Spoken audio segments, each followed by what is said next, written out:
In this video, we'll see how to use per hour basis staff. A per hour basis staff's salary is calculated on the number of hours or the duration of the hours that the person has worked.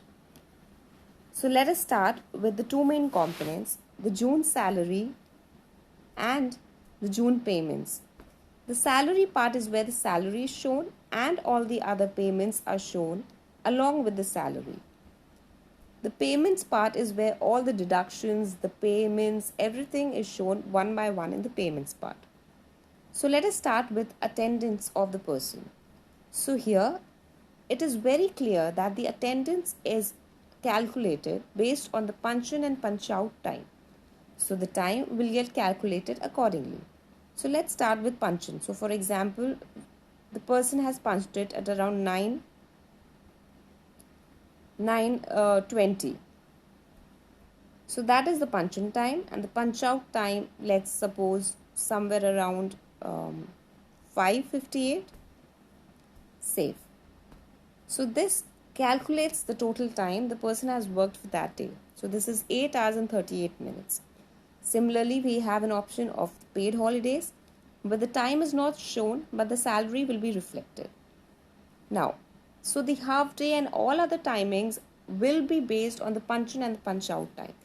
The green sign will tell you about the punch in time and the red sign will tell you about the punch out time.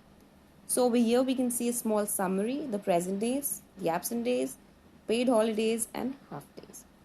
So let's go back and see this reflection in the salary. So in June salary we can see this reflection, right? In the payments part there's nothing because we have not added any payments. So let's add a payment. When we go to add payment, we have an option of you paid and you took. So in you paid, you've already paid an amount like for example 300 for rent, and you can also change any date. Save. So this amount will get deducted from the salary component because you've already paid, and this is reflected in your payments part. Now for example, you go to I took, you took, the amount 500, any description for marriage, the person has taken the money, date, and again this will get saved and be reflected in the total pendings part as well as the salary part as well as the June payments part. So this is all about the payments part. Next is the salary slip. See, in the salary slip we have two options of full slip and summary. Full slips, you just have to select a date from where you want to see your salary and your last date and download. So this will get automatically downloaded in your mobile and your download folder. So here everything, every available information is there. The name of the person, the type of salary payment, the phone number, what all activities, for what reason, for what date, the attendance summary, and again this is also shown in proper figure of attendance, which all days are present, which all days are absent, any half day, any overtime, all will be shown here. Similarly, in the summary part, you can take a small version of summary where your attendance details is missing, but you get all the other details. And you also have an option to share this to any of your colleague or anyone. So let's come back. Now we have an option of overtime. So in the overtime option, like you have, the person has done an overtime for 17, say, what is your wage that you have to pay? It's amount 60. Hours that the person has overtime is 1. So when you do add overtime, that is successfully reflected in the pending part. And you can see in the salary part, this is where the overtime reflects. Now you have an option to edit the same. You can change the timing, you can change the wage. Also, you have an option of sending an SMS to the staff, right?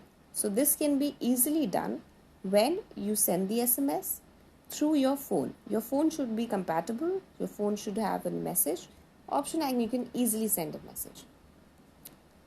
Next is the allowance part. Now, in the allowance part, it is similar where you pay an amount to the person, right? Like for example, 500. You add a description for repair.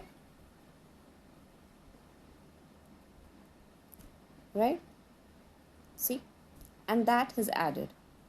Similarly, you can give any bonus or any wage to your staff, like around 900 for gas, and that is also successfully reflected. Now, all this is reflected in your June salary part. This is all part of the salary, and therefore it is reflected in the salary part. Again, you can do deductions, like for you've selected a date, you've gone for a deduction amount of 500. Now this can be for your ESI, for the insurance part, your provident fund part, or any other part. So let's go for provident fund part and end deductions. Now this is again reflected in your salary, and that is where you can see your total pending amount. Now there is another option of loan entry when you can manage your loan easily. You can give the loan to the person, right? And that will be successfully added. You can easily delete that loan when the person has paid back to you, or the amount that the person has paid can be easily shown here. Now, all this is very much similar to a monthly salary cycle. The only difference that we can see here is on the attendance part, where the salary is calculated on the punch in and punch out time difference.